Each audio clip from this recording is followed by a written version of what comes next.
अस्सलाम वालेकुम, आप देख रहे हैं विजन पॉइंट। मैं हूं सारा खान। नाजरीन, बात कर लेते हैं भारत की डिजिटल दहशतगर्दी की हवाले से।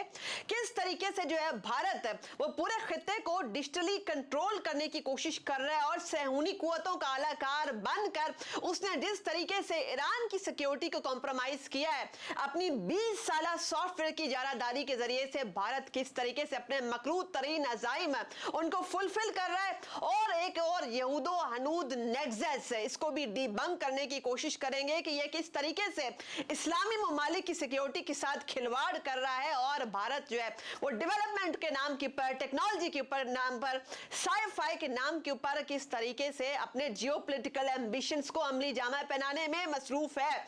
तो ये जो एक डिजिटल दहशतगर्दी का गोरख धंधा, सबसे पहले ईरान इसका निशाना बनता है और पूरी दुनिया पर्टिकुलरली मुस्लिम वर्ल्ड की आंखें खुल जाती हैं कि ईरान का हसास तरीन डाटा किस तरीके से सहूनी लाबी के हाथ लगा।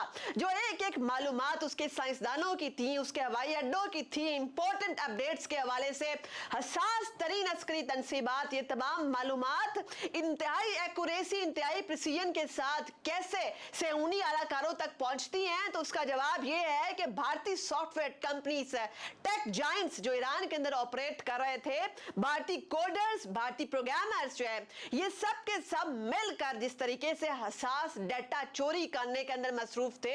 ईरान के अंदर कई सालों से इस नापाक मिशन के ऊपर काम हो रहा था।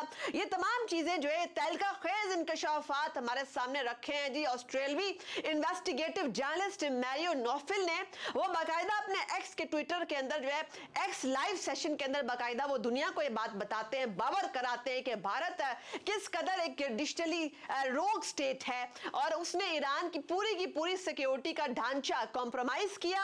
हसास मालूमात तक उसने अपने सहूनी आलाकारों की जो है वो रसाई उसको मुमकिन बनाया। पूरा का पूरा फौजी निजाम जो ईरान का है, उसकी कमांड एंड कंट्रोल सिस्टम तक जो सहूनी लॉबी है उसको उन्होंने एक्सेस दी। जितने भी ये भारतीय कोडर्स, भारतीय प्रोग्रामर्स ईरान के अंदर ऑपरेट कर रहे थे, जो टेक जायंट्स ऑपरेट कर रहे थे, जो भारत की कंपनीज हैं, ये सब की सब जो है कई सालों से स्टार लिंक के जरिए से हसास तरीन मालूमात, अहम तरीन साइंसदानों की जाती मालूमात और फिर इंपॉर्टेंट पासपोर्ट्स के हवाले से, हवाई अड्डों के हवाले से, कुछ शिनाख्ती कार्ड जो थे, ये तमाम चीजें, फिर अस्करी तनसीबात, फिर जोरी डेवलपमेंट्स क्या हो रही है, ईरान का न्यूक्लियर प्रोग्राम वो कहाँ उसकी तनसीबात है, किस किस जगह पे उसकी जो है एनरिचमेंट हो रही है, या ईरान जो है वेपन डेवलपमेंट के हवाले से क्या कर रहा है, बैलिस्टिक मिसाइल उसकी डेवलपमेंट कहां तक पहुंची है। ये तमाम चीजें इंतहाई एक्यूरेसी के साथ भारतीय सॉफ्टवेयर कंपनीज जो है, भारतीय प्रोग्रामर्स, भारतीय कोडर्स बैठ के खुद ईरान के अंदर बैठकर जो है ये तमाम चीजों तक एक्सेस, हसास डाटा चोरी करने तक, और इसके अलावा स्टार लिंक के जरिए से तमाम चीजें, तमाम हसास मालूमात डायरेक्टली अपनी सहूनी आलाकारों तक पहुंचाने के अंदर ये कई सालों से मसरूफ थे। और उसके बाद आप देखते हैं कि जो तमाम ये नेटवर्क था, ये तमाम कितना हाईली कॉम्प्रोमाइज था ईरान के अंदर। ये जो तमाम चीजें हैं, जो तमाम फौजी कमांड एंड कंट्रोल सिस्टम है, इस तक पूरा का पूरा दिफाई निजाम ईरान के अंदर बैठकर खुद जो है ये इंडियंस ने उसको कॉम्प्रोमाइज किया। इंडियन सॉफ्टवेयर डेवलपर्स जो थे, इंडियन कोडर्स थे, इंडियन प्रोग्रामर्स थे, ये सब कई सालों से एक ही मिशन पर काम कर रहे थे कि हमने जो है अपनी यहूदी लॉबी को खुश करना है, उनके आगे बिक जाना है और उनके जो है सर्व करना है हर कीमत पर, चाहे ईरान की नेशनल सिक्योरिटी कॉम्प्रोमाइज होती है तो हो।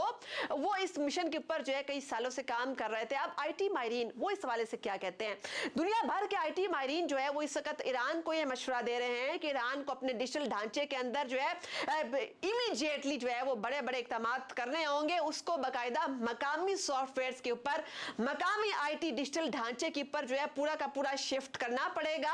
और सबसे पहले ईरान को जो है ये इस वक्त Indian software companies, Indian tech giants, इनसे जान छुड़ानी होगी। अभी बाज़ाब्ता तौर पर ईरान का मौकिफ भी आना है दुनिया के सामने कि ईरान दुनिया को क्या बताता है इस हवाले से। मगर एक बात जो है यहां पर तय है, ये वो तमाम ममालिक भी जैसे अफगानिस्तान भी है जहां पर इंडिया डेवलपमेंट के नाम के ऊपर, तरक्की के नाम के ऊपर, प्रोस्पेरिटी के नाम के ऊपर जो है आकर दाखिल होता है और उसके बाद अपना ये मकरू झाल अपने जियोपॉलिटिकल एम्बिशंस के लिए बिछाता है। ये तमाम ममालिक को ये सोचना पड़ेगा कि कहीं आप इंडियन स्पाई नेटवर्क का आप निशाना तो नहीं बन रहा है, कहीं आप इंडियन डिजिटल दहशतगर्दी का नेक्स्ट टारगेट तो नहीं है। चूंकि अभी हमने ईरान में देखा कि ईरान में किस तरीके से सेऊनी कुव्वतें पूरा का पूरा डिफेंस सिस्टम उसको कंट्रोल कर रही हैं, उसको ब्रीच कर रही हैं, एक एक चीज को मॉनिटर कर रही हैं। किसके जरिए से? इंडियन आलाकारों के जरिए से, इंडियन सॉफ्टवेयर इंजीनियर्स के जरिए से, इंडियन के जो डेवलपर्स के जरिए से, इंडियन कोडर्स के जरिए से, इंडियन हैकर्स के जरिए से, जो कि तमाम ईरान का पूरा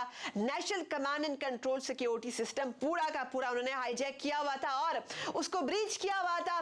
तमाम डाटा वो चोरी कर रहे थे और सेऊनी लाबी तक पहुंचा रहे थे। यहां पर ये जो यहूदा अनूद नेक्सस है, किस तरीके से ये ऑपरेट करता है, ये कैसे काम करता है, दूसरे को कैसे फैसिलिटेट करता है। चूंकि हिंदुइज्म और जायनिज्म, ये हिंदुत्व और जायनिज्म ये दोनों सिस्टर आइडियोलॉजीज हैं, ये दोनों एक्सपेंशनिस्ट हैं और ये दोनों आइडियोलॉजीज इस का दुनिया का अमन और सुकून बर्बाद करने के लिए इस का जो है मॉडर्न डे नियो नाजीइज्म जो है उस जैसी दिखाई देती हैं। चूंकि एक खून की प्यास इन दोनों को लगी हुई है। दोनों आइडियोलॉजीज चाहती हैं कि जितना इंसानियत का खून बहाया जा सकता है उतना बहाया जाए। अभी जिस तरीके से ईरान के अंदर खून बहाया गया, इसके अंदर भी आपको इंडियन फिंगरप्रिंट्स साफ और वाज़ेह नजर आते हैं। मजीद तफसीर तजिए देखने के लिए देखते रहिए वीएन पॉइंट।